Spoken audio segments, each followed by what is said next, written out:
Mari jemaat Tuhan sekalian, kembali saya ingin mengajak kita untuk membuka bagian firman Tuhan. Kembali kita membuka di dalam kitab Keluaran. Keluaran pasal yang ke-20, ayat yang ke-12. Keluaran pasal yang ke-20, ayat yang ke-12.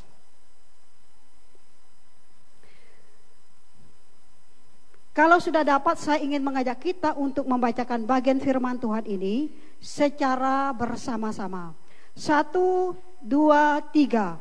Hormatilah ayahmu dan ibumu, supaya lanjut umurmu di tanah yang diberikan Tuhan Allahmu kepadamu. Bapak, Ibu, dan saudaraku yang dikasihi dalam Tuhan, kembali saya ingin mengajak kita untuk merenungkan tema kita, yaitu keluarga yang mengenal, menyembah, dan melayani Tuhan.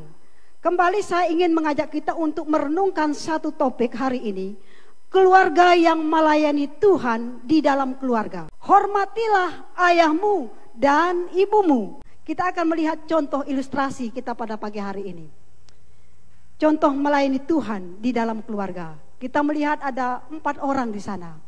Yang paling depan yaitu ada anaknya. Anaknya sedang melayani ibunya, yaitu membasuh kaki ibunya. Lalu kita melihat di belakang ibunya ada menantunya. Menantunya sedang menyisir rambut mertuanya. Lalu kita melihat lagi ada anak kecil yang duduk di atas kursi, sedang menyisir rambut mamanya. Kira-kira siapa? Kira-kira siapa? Anaknya atau cucu dari neneknya. Bapak, Ibu, saudara sekalian, gambar ini sederhana, tetapi sesuatu yang menjadi perhatian yang cukup menarik. Alangkah indahnya jika hal ini terjadi di tengah keluarga kita. Pelayanan seperti ini terjadi di dalam keluarga kita. Kita dapat dikatakan berhasil melayani Tuhan apabila kita lebih dahulu sudah berhasil, sudah melakukan apa yang menjadi tanggung jawab kita di dalam keluarga kita. Sebelum kita melayani Tuhan di luar keluarga kita. Hari ini saya ingin mengajak kita, apa yang menjadi intisari dari perintah Tuhan, hormatilah ayahmu dan ibumu. Ada 10 hukum yang diberikan oleh Allah, Tuhan Allah kepada umat Israel setelah mereka keluar dari tanah Mesir. Hukum yang pertama sampai hukum keempat itu berbicara tentang hubungan manusia dengan Allah. Bapak, Ibu, dan saudaraku dikasihi Tuhan, hormatilah ayah dan ibumu. Ini menempati urutan nomor 1 dari 5 sampai yang ke-10. Ini menunjukkan bahwa perintah menghormati orang tua tidak dapat dielakkan. Perintah menghormati orang tua tidak ditentukan oleh situasi. Perintah menghormati orang tua adalah mutlak. Karena orang tua adalah nomor 2 dari Allah. Menghormati orang tua sama dengan menghormati Allah. Belum dapat disebut kita menghormati Allah kalau kita tidak menghormati orang tua. Kata yang digunakan menghormati Allah dan menghormati orang tua dalam Alkitab itu sama. Kavod. Kavod itu dalam bahasa aslinya. Kavod digunakan untuk menghormati Allah, juga digunakan untuk menghormati orang tua. Dengan kata lain bahwa kavod ini merupakan bahwa memandang dengan berat. Menghormati orang tua seperti kita menghormati Allah. Dengan kata lain, orang tua sangat penting dalam kehidupan kita. Keunikan berikutnya kita melihat perintah ini salah satu yang bersifat positif. Dari 10 hukum Allah yang diberikan kepada umat Israel pada waktu itu, hanya 2 yang bersifat positif, yang 8-nya bersifat negatif. Yang 2-nya adalah, salah satu adalah hormatilah ayahmu dan ibumu. Yang berikutnya adalah ingat dan kuduskanlah hari Sabat. Hanya 2 yang mengandung kalimat atau perintah positif.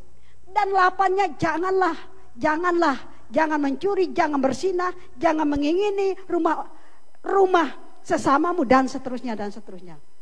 Termasuk jangan ada padamu Allah lain di hadapanmu. Ini merupakan suatu keunikan, perintah positif yang harus kita laksanakan, kita lakukan dalam kehidupan kita terhadap orang tua kita. Keunikan berikutnya, satu-satunya perintah disertai dengan janji. Apa yang dikatakan oleh firman Tuhan? Supaya lanjut umurmu di tanah yang diberikan Tuhan Allahmu kepadamu. Bagian firman Tuhan lain juga mengatakan, supaya baik keadaanmu. Keunikan yang ketiga ini, satu-satunya dalam bagian 10 hukum ini, hanya satu perintah yang mengandung janji. Supaya, dikatakan supaya lanjut umurmu di tanah yang diberikan. Inilah keunikan dari perintah ini. Bapak, Ibu, dan saudaraku dikasihi Tuhan. Namun ada lawan kata juga dalam bagian firman Tuhan. Terkutuklah yang memandang rendah ibu dan bapaknya. Firman Tuhan mengatakan demikian. Supaya kita tidak bermain-main terhadap orang tua. Supaya kita tidak menyia-nyiakan orang tua kita. Ada sebuah cerita. Orang tua sudah lanjut usia tinggal di salah satu keluarga anaknya. Ketika orang tuanya masih muda, anaknya sedemikian rupa baik dengan orang tua. Namun berjalan waktu bertambah usia, orang tuanya makin tua dan sampai pikunlah waktunya. Ketika orang tuanya sudah pikun, dia tidak tahu kapan dia lapar, kapan dia kenyang. Dia juga ngomong asal ngomong, buang kotoran sembarangan. Sehingga pada suatu hari anak dan menantu mengambil sikap yang tidak baik. Mereka memutuskan orang tua mereka tinggal di kamar yang agak jauh. Supaya ketika dia buang kotoran tidak tercium baunya. Supaya kalau dia berteriak-teriak tidak mengganggu kalau waktu tengah malam. Dan sekian tahun mereka memperhatikan orang tuanya dengan cara seperti itu. Mereka buatkan satu jendela untuk mengantar makanan, dan di dekat jendela itu ada meja untuk orang tuanya mengambil makanan dan minuman yang diberikan oleh anak menantunya. Dan berjalan waktu, suatu hari, beberapa hari terdengar ada bunyi di suatu kamar, bunyi seperti orang sedang bertukang. Ketika suatu hari bapak dan mamanya membuka kamar salah satu anaknya. Anaknya sedang membolong dinding kamarnya antara anaknya dan orang tuanya. Lalu orang tuanya bertanya, kamu sedang ngerjakan apa di sini?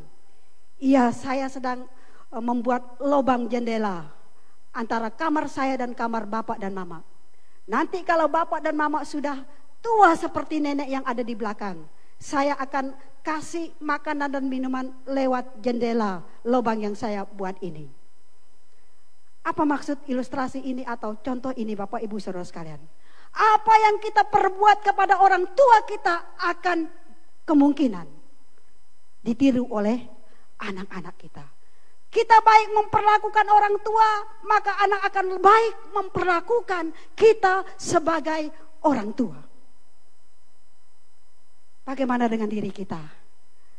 Sudahkah kita siap menghadapi masa tua orang tua kita? Sudahkah kita siap melayani orang tua kita ketika mereka sudah lanjut usianya kelak? Bagaimana dengan setiap kita?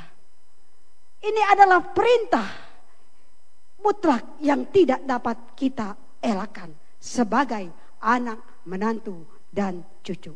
Kita melihat yang kedua. Apa yang menjadi intisari dari perintah Tuhan? Hormatilah ayahmu dan ibumu. Yang kedua, Bapak Ibu Saudara sekalian, kita melihat objek dari perintah Tuhan. Siapakah yang menjadi objek, siapakah yang menjadi sasaran, siapakah yang menjadi tujuan perintah Tuhan ini? Dalam ayat yang ke-18 di sana dikatakan, seluruh bangsa itu menyaksikan guru gemuntur, kilat sabung menyabung, sangkakala berbunyi, dan gunung berasap, Maka bangsa itu takut dan gemetar, dan mereka berdiri jauh-jauh ketika Tuhan Allah memberikan 10 hukum. Disaksikan oleh semua bangsa Israel pada waktu itu. Bapak, Ibu, dan saudara sekalian, inilah yang menjadi objek. Yang menjadi objek adalah diberikan kepada semua orang. Dan sampai hari ini, hukum ini berlaku kepada semua kita. Diberikan kepada semua kita yang sudah mengenal, menyembah, dan melayani Tuhan. Objek dari perintah Tuhan ini, apapun yang menjadi alasannya. Apakah bertentangan dengan Lukas pasal 19 ayat 57 sampai 62 di sana? Apakah bertentangan? Ketika seorang anak muda bertemu dengan Yesus, ketika Yesus dalam perjalanannya menuju penderitaan untuk mati di atas kayu salib, Yesus bertemu dengan anak muda ini, ikutlah aku. Tetapi ia berkata, saya belum bisa mengikuti engkau Tuhan Yesus, kalau orang tuaku belum mati, kalau aku belum menguburkan orang tuaku. Dalam budaya orang Yahudi, kalau orang tua meninggal, harus dikuburkan hari itu juga. Tidak boleh lebih dari 1 hari. Itu budaya orang Yahudi zaman dahulu. Ketika Yesus bertanya kepada orang muda ini, Yesus tahu bahwa situasi yang dialami oleh anak muda ini, orang tuanya tidak dalam keadaan sudah mati. Orang tuanya tidak dalam keadaan sedang sekarat.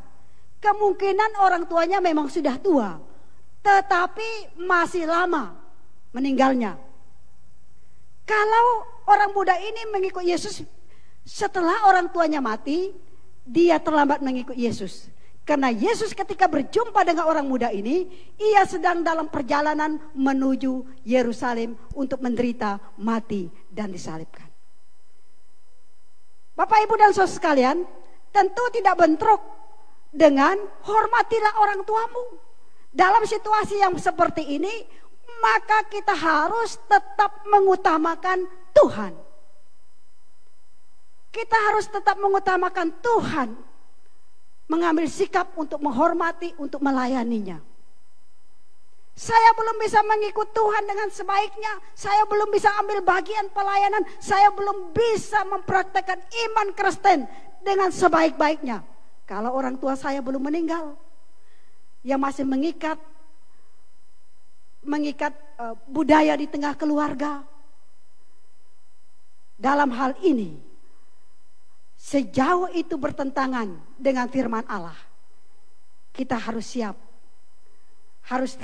tetap mengutamakan perintah Tuhan melalui kebenaran firman-Nya. Lalu kita melihat alasan berikutnya, bisakah dibenarkan dana pensiun untuk mengurus masa tua orang tua diberikan untuk rumah Tuhan?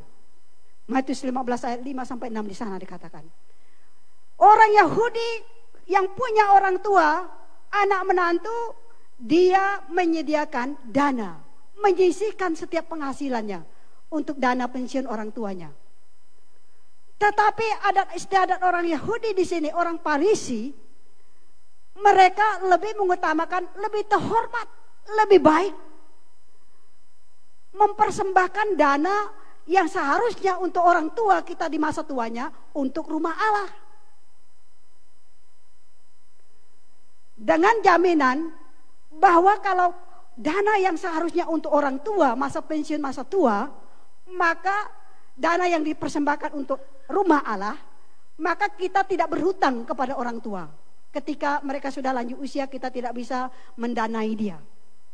Karena kita sudah melayani Tuhan dengan dana yang sudah dialokasikan untuk rumah Allah. Dalam hal ini juga firman Allah menentang, Yesus menentang pengajaran para Taurat, para ahli Taurat, para orang Farisi. Dana untuk membiayai masa orang tua tetaplah untuk orang tua. Kalau zaman sekarang memang banyak orang tua yang sudah punya masa tua yang mapan, sebagai masa tua yang menerima pensiunan sebagai pegawai, atau pensiunan di suatu perusahaan, ya, punya dana pensiun. Tetapi kebanyakan akui atau tidak, banyak yang tidak punya persediaan untuk masa tua. Oleh karena itu inilah yang menjadi tanggung jawab kita sebagai anak, menantu, dan cucu. Mau penghasilan kita besar, mau penghasilan kita kecil, persediaan dana untuk merawat orang tua setelah mereka lanjut usia, tetaplah harus kita alokasikan. Harus kita alokasikan. Sekalipun mungkin nanti kita tidak satu rumah dengan mereka. Mungkin orang tua kita pilih salah satu di antara saudara kita. Berbicara mengalokasikan untuk mendanai masa tua orang tua.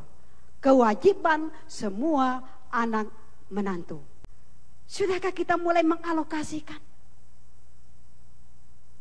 Ini menjadi pertanyaan pribadi kita, lepas pribadi kita sebagai anak menantu yang punya tanggung jawab untuk masa tua orang tua kita. Kita melihat berikutnya yang ketiga. Apa yang menjadi intisari dari perintah Tuhan, hormatilah ayahmu dan ibumu. Kita melihat alasan kita mentaati perintah Tuhan, hormatilah ayah dan ibumu. 3 alasan. Mentaati orang tua adalah hal yang wajar dan benar. Apa yang dikatakan dalam Efesus 6 ayat 1? Taatilah orang tuamu, hai anak-anak, taatilah orang tuamu. Karena haruslah demikian. Dengan kata lain bahwa mentaati orang tua adalah mutlak. Karena haruslah demikian. Suatu perbuatan yang baik, suatu perbuatan yang sedang melakukan firman Tuhan dalam kehidupan kita. Siapapun orang tua kita, mungkin orang tua kita orang tua yang tidak terpandang, mungkin orang tua kita adalah orang tua miskin, mungkin orang tua kita bahkan mungkin orang tua kita orang tua yang tidak 100% normal keadaannya. Firman Tuhan mengajarkan kita, tetaplah kita mentaati orang tua kita. Karena haruslah demikian. Tidaklah mudah mempraktekkan mentaati orang tua kita ketika perbedaan pendapat dengan orang tua. Oleh karena itu maka sebagai anak-anak yang terdidik di dalam Tuhan, kita akan memiliki suatu kepekaan apa yang menjadi nasihat orang tua. Mereka sedang menjadi wakil Allah menasihati kita. Atau apa yang dikatakan orang tua kita kepada kita, mereka sedang berjalan di luar kehendak Allah. Maka oleh karena itu kita harus memiliki kepekaan. Supaya sejauh kita menghormati orang tua kita, apa yang mereka perbuat untuk kita, apa yang mereka kehendaki untuk kita lakukan, mereka sedang menjadi wakil Allah. Menghormati orang tua adalah perintah Tuhan. Sebagai keluarga yang mengenal, menyembah, dan melayani Allah, maka salah satu kewajiban kita adalah kewajiban nomor 1 yang harus kita lakukan, menghormati orang tua. Karena apa? Karena perintah Tuhan. Bukan perintah siapa-siapa. Karena perintah Tuhan. Saya yakin dalam agama apapun di muka bumi ini, budaya menghormati orang tua adalah budaya yang dijunjung tinggi. Suku apapun saya yakin dan percaya menganjurkan untuk menghormati orang tua. Alasan berikutnya akan mendapat berkat Allah bagi kita. Ketika kita menghormati orang tua kita, maka ada berkat khusus yang Allah sediakan bagi kita sebagai anak, menantu, dan cucu. Apa kata firman Tuhan? Supaya lanjut umurmu di tanah yang diberikan Tuhan Allahmu kepadamu. Supaya baik keadaanmu. Karena seharusnya lah demikian. Bapak, Ibu, dan saudaraku dikasihi Tuhan, kita semua mau mendapat berkat dari berkat menghormati orang tua. Kita semua mau mendapat berkat dari menghormati orang tua kita.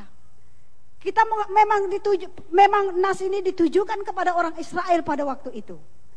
Apakah masih berlaku dengan kita hari ini? Tetap masih berlaku. Ketika Tuhan memberikan umur kita sekian, kita dengan senang hati, dengan sukacita menikmati umur sekian sampai sekian sampai sekian. Bahkan ketika kalaupun Tuhan memberikan umur panjang sampai 80, 90, kita menikmatinya dengan sukacita.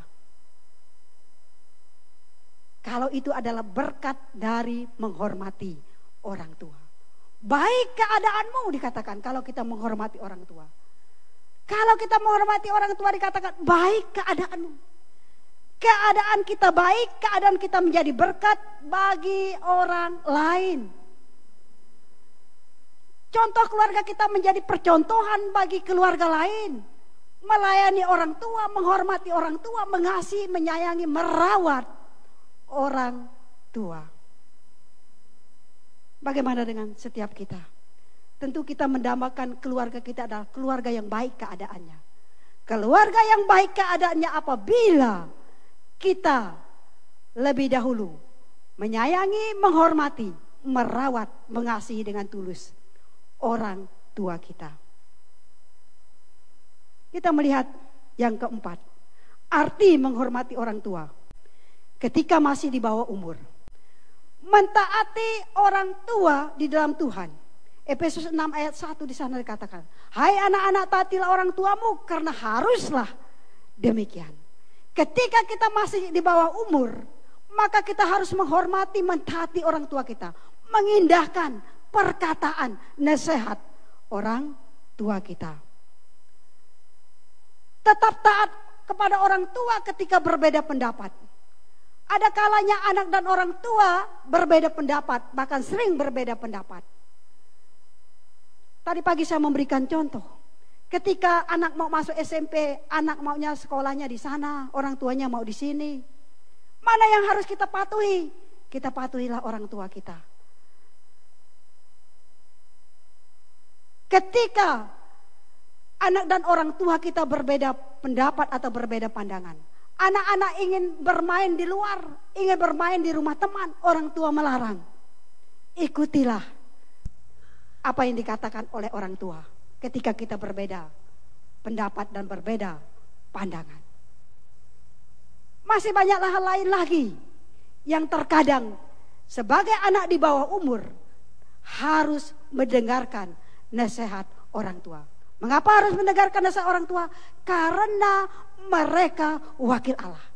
Kapan kita memberontak, kapan kita menolak, kecuali orang tua kita meminta kita melakukan apa yang menjadi di luar kehendak Tuhan. Suatu hari bapak dan anak ini rajin pergi beribadah, rajin mengikuti persekutuan mulai dari sekolah minggu sampai remaja, sampai dia menjadi anak pemuda. Orang tuanya melarang, tidak ada kerja lain, beribadah. Lalu anaknya akhirnya dia mengambil sikap negatif. Kalau ini yang menjadi permintaan ayah tidak menghendaki saya menjadi anak yang baik. Saya hari ini mulai menjadi anak yang jahat. Mulai dari hari itu ia menjadi anak yang nakal, terlibat dalam berbagai kenakalan anak remaja dan anak pemuda. Hidup bebas, narkoba dan sebagainya. Suatu hari dia pernah hampir mati. Dia dimasukkan di dalam karung karena siap untuk mendapatkan hukuman mati karena mengedar narkoba. Dan ketika ia sedang ada dalam karung, apa yang dia perbuat? Dia berdoa kepada Tuhan. Tuhan, kalau Tuhan melepaskan saya dari karung ini, saya tidak jadi mati, saya tidak jadi dihukum mati. Hari ini juga saya tinggalkan dunia jahat saya. Saya ingin kembali menjadi orang yang mengasihi Tuhan. Doanya sesaat itu juga dijawab oleh Tuhan. Dan mulai dari hari itu dia kembali kepada jalan Tuhan. Dan dia kembali ke kampung halamannya, dia kembali kepada keluarganya. Ketika ia kembali menghadapi ayahnya yang pernah marah, tidak setuju dia datang terus beribadah. Dia berkata kepada ayahnya, "Sudahkah ayah puas dengan saya? Sudahkah ayah puas dengan kehidupan saya selama ini?" Dan saat itulah terjadi suatu pertobatan anak dan orang tua.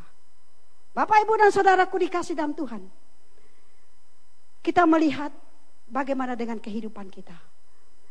Orang yang memimpin, mendidik anaknya sebagai orang tua di luar Tuhan, terkadang ada kalanya anak harus memberontak. Bukan juga dengan cara seperti anak itu tadi. Karena itu yang maunya orang tua, dia akhirnya menjadi penjahat. Tidak seperti itu. Tetaplah dilawan sekalipun kita di bawah usia, jika itu bertentangan dengan firman Allah. Kita melihat berikutnya arti menghormati orang tua. Ketika sudah dewasa, memberi perhatian kepada orang tua.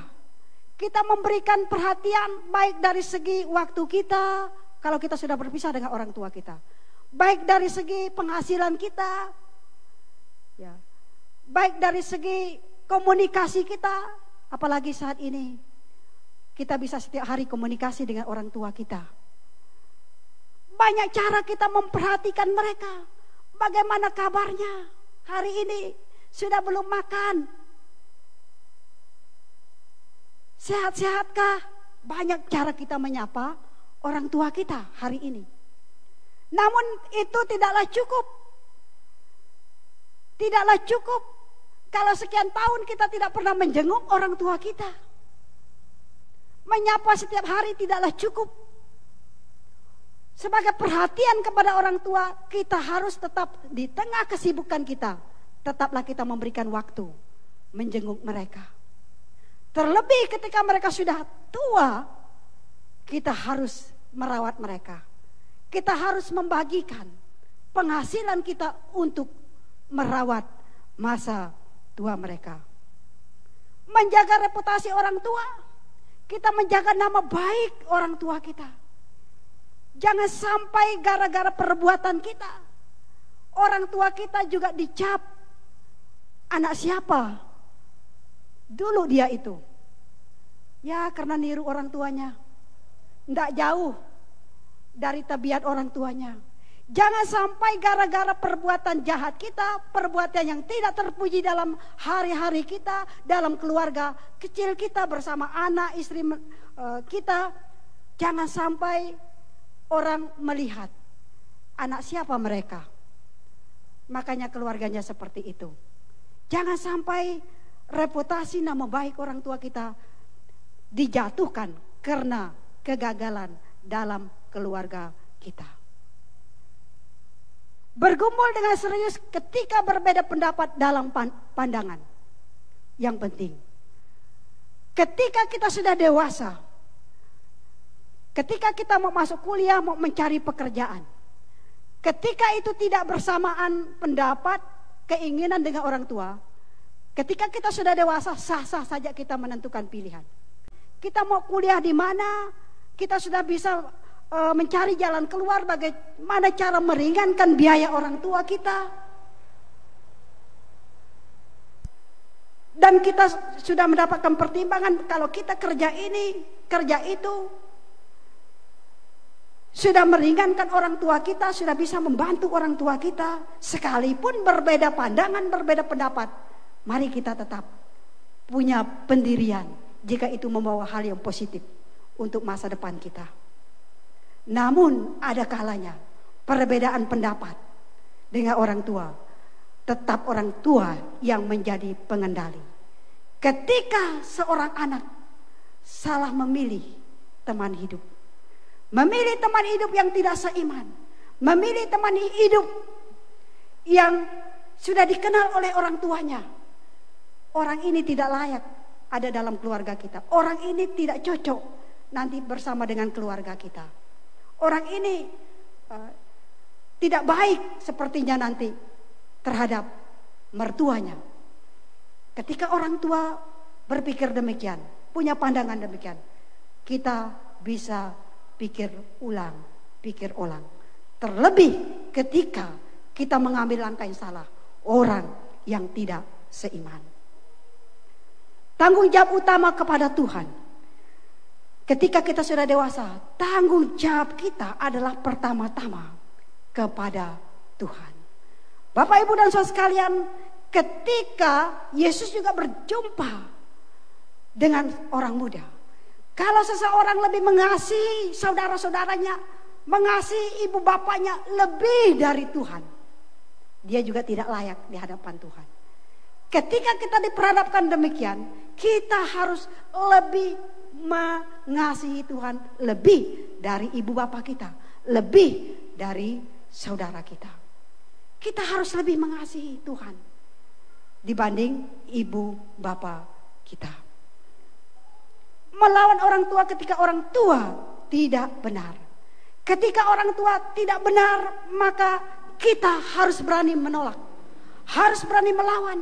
Dalam 1 Raja-Raja 15 ayat 11 sampai 13 di sana bercerita bahwa Raja Asa selama ia memimpin umat Israel sebagai raja, keadaan Israel baik adanya. Mereka takut akan Tuhan. Namun apa yang menjadi permasalahan di sini? Seorang cucu bernama Asa berani menurunkan jabatan seorang neneknya yang bernama Maakah. Mengapa ia menurunkan jabatan neneknya sebagai ibu suri? Orang terpenting, orang yang terpandang pada waktu itu. Karena Asa yang hidup takut akan Tuhan, memimpin bangsa Israel dengan takut akan Tuhan, dia tidak rela masih ada penyembahan berhala. Neneknya bernama Maakah, dia membuat patung Aserah. Membuat patung Aserah untuk disembah oleh bangsa Israel. Dan cucunya yang sedang memerintah sebagai raja pada saat itu bernama Asa, dia tidak setuju. Dia menolak apa yang dilakukan neneknya, sehingga dia berani menurunkan jabatannya dari ibu suri. Pantaskah seorang cucu menurunkan derajat, menurunkan jabatan, menurunkan pangkat orang tuanya, neneknya? Pantas, karena bertentangan dengan firman Allah. Kita melihat arti menghormati orang tua ketika orang tua sudah tua. Memperhatikan dan merawat orang tua. Matius pasal 15 1 sampai 6 tadi sudah saya katakan bahwa zaman dahulu orang Yahudi, anak menantu, anak-anaknya dia wajib mengalokasikan, wajib mengumpulkan dana untuk masa tua orang tua mereka. Wajib semua anaknya mengalokasikan, menyediakan dana untuk masa tua mereka. Namun yang menjadi perbantahan di sana tadi adalah, yaitu ketika dana itu dialihkan untuk rumah Allah. Bukan berarti karena kita begitu memperhatikan orang tua kita, karena kewajiban kita harus mengalokasikan dana untuk merawat orang tua kita ketika kita kelak. Bukan berarti kita lepas tanggung jawab kita untuk rumah Tuhan. Bukan demikian. Tanggung jawab kita untuk rumah Tuhan tetaplah kita lakukan. Tanggung jawab kita untuk orang tua wajib kita lakukan. Mungkin kita berpikir, saya di antara keluarga yang lain, saya dan istri dan anak saya lah yang paling susah hidupnya. Masih ada saudara saya yang lain, masih ada ipar saya yang lain yang bisa membiayai masa tua orang tua saya, yang bisa merawat orang tua saya. Jangan kita berpikir demikian. Mungkin untuk satu rumah dengan orang tua, mungkin orang tua tinggal di satu anak, menantu dan cucunya. Tetapi berbicara tanggung jawab merawat, mendanai masa tua orang tua adalah tanggung jawab semua anak menantu. Bapak, Ibu, dan saudaraku dikasihi Tuhan, Memperhatikan dan merawat orang tua memang tidak mudah. Ketika mereka sudah tua itu tidak mudah. Saya sudah tidak punya orang tua, tetapi saya dapat kesempatan merawat orang tua. Walaupun tidak satu rumah, walaupun tidak satu tempat. Saya pernah 2 tahun secara luar biasa minta Tuhan memberikan hikmat untuk bisa mengambil bagian merawat orang tua. Pernah satu hari saya pulang ke kampung bersama mobil abang saya. Saya sudah telepon ke sana. Nanti malam saya yang suap bapak makan. Tunggu saya datang. Saya hitung-hitung, malam saya kasih 1 kali, dia suap makan. Besok paginya 1 kali. Siang, menjelang siang 1 kali. Dan itu saya berangkat ke sini ibadah perkawan. Saya hitung 3 kali lumayan saya suap bapak saya makan. Apa yang terjadi? Di perjalanan ada truk yang lain mogok sampai panjang sekali. Akhirnya malam itu kami hanya tidur di jalan. Padahal kampung saya hanya 1,5 jam sampai 2 jam. Dekat Emparu. 1 malam kami tidur di situ. Tidak bisa keluar truk yang amblas. Besok paginya pun tidak bisa juga cepat. Karena masih tunggu mobil yang bisa narik truk yang amblas. Akhirnya kerinduan saya ingin suap orang tua 3 kali makan. Hanya bisa 1 kali. Hanya makan siang. Setelah itu saya balik lagi ke sini. Bapak, Ibu dan saudaraku dikasih Tuhan. Kasih, ketulusan anak menantu kepada orang tua. Ketika orang tua kita sudah tidak berdaya. Ketika orang tua kita sudah tidak berdaya. Pelayanan saya juga kepada bapak saya. Ketika ia sudah tua. Saya biasa potong rambut dia. Saya potong rambut dia, awal-awal dia masih bisa duduk. Dia duduk, saya potong rambutnya. Setelah sedang dipotong rambutnya, dia bilang tidak mampu duduk, minta baring. Sambil dia baring, saya potong rambutnya. Bahkan sampai sekian bulan, saya potong rambut dia. Dengan cara berbaring. Inilah yang dapat saya lakukan kepada orang tua. Seandainya orang tua masih hidup, saya yakin dan percaya kita semua yang orang tua tidak ada lagi. Ingin lebih baik lagi melayani orang tua. Bagaimana dengan kita yang masih punya orang tua? Masih punya mertua, masih punya orang tua. Jangan kita menyia-nyiakan. Di tengah kesibukan kita, berikan kasih kita kepada orang tua.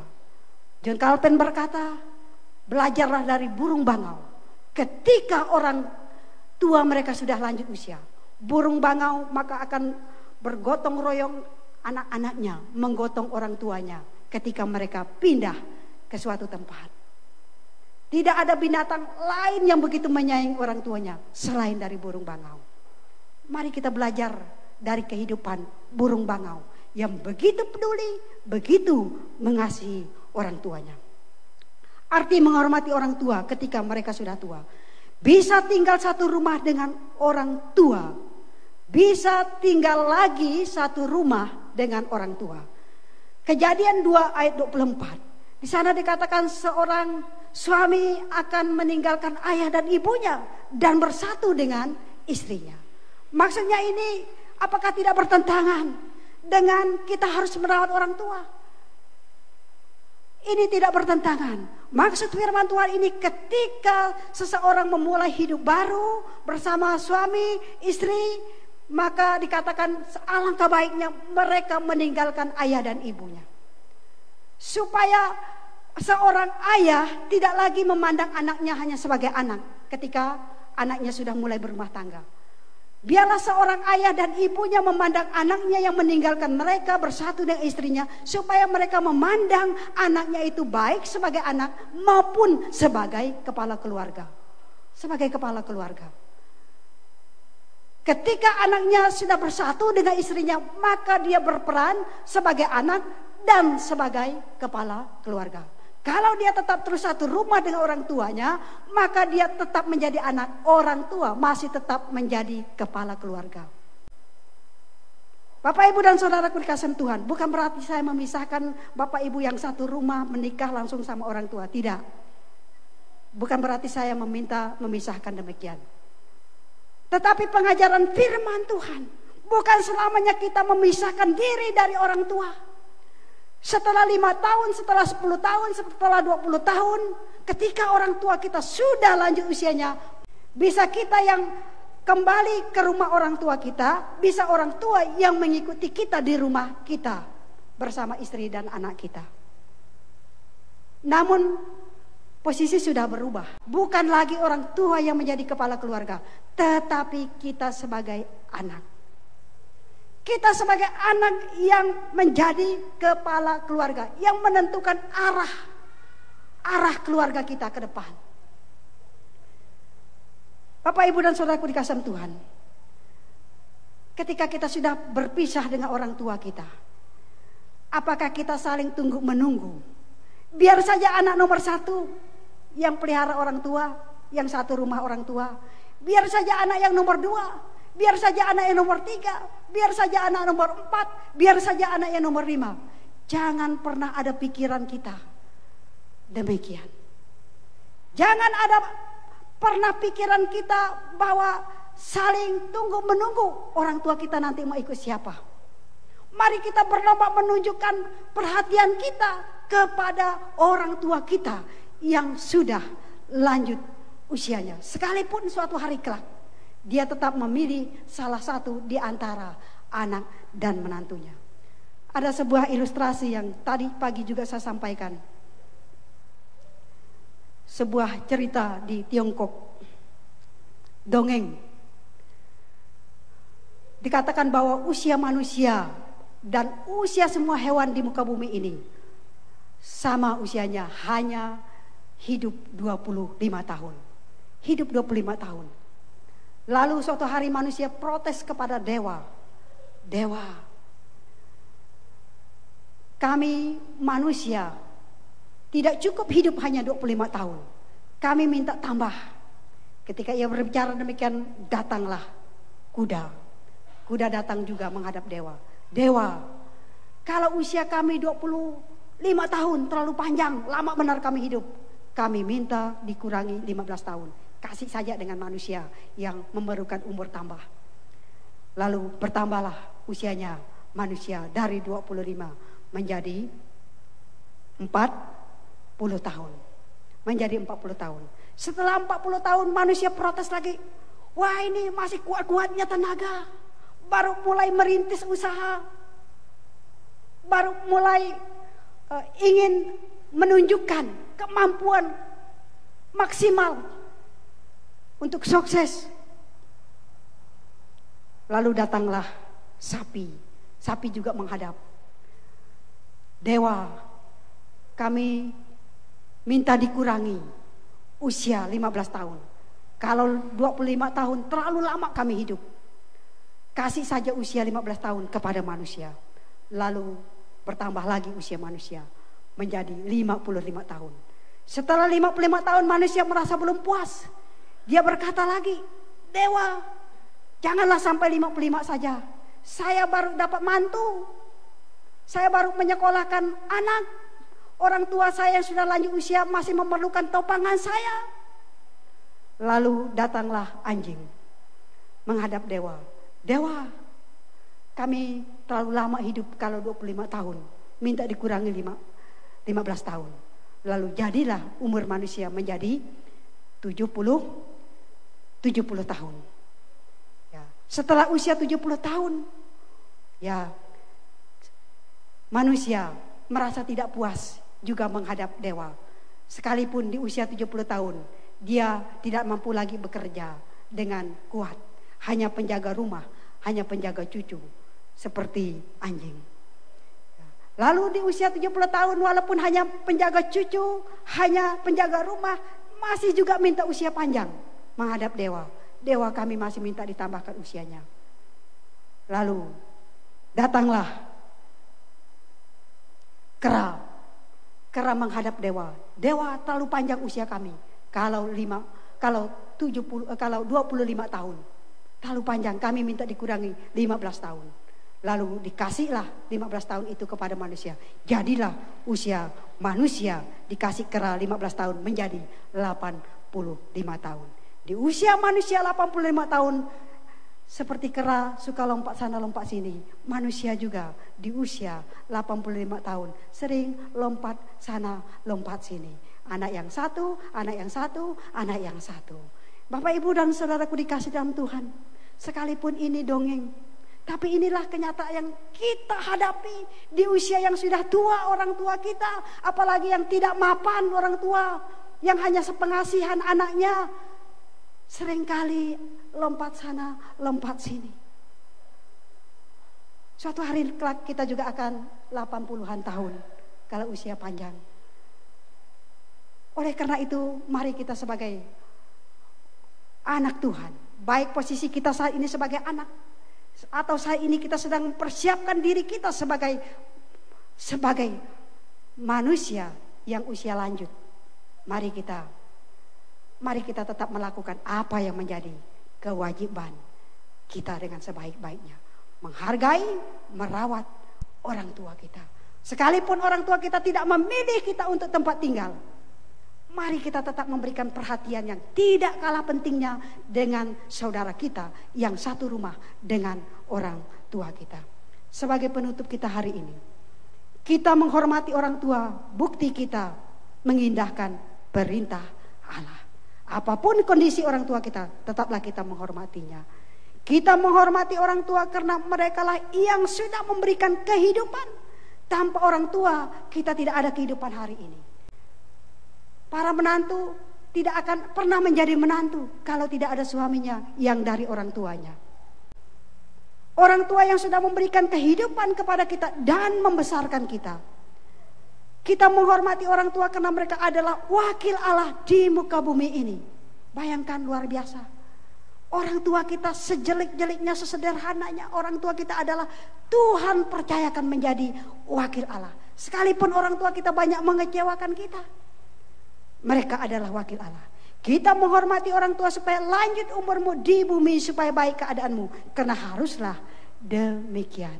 Kiranya firman Tuhan kita hari ini boleh menjadi berkat bagi kita sekalian. Mari kita berdoa.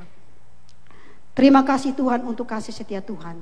Kami sudah belajar tentang menghormati orang tua yang adalah perintah Tuhan, yang adalah kewajiban kami sebagai anak, menantu, dan cucu. Tolong kami Tuhan, mampukan kami untuk melakukan kewajiban ini. Karena inilah yang menjadi perintah Tuhan kepada kami sekalian. Terima kasih, dalam nama Yesus kami berdoa.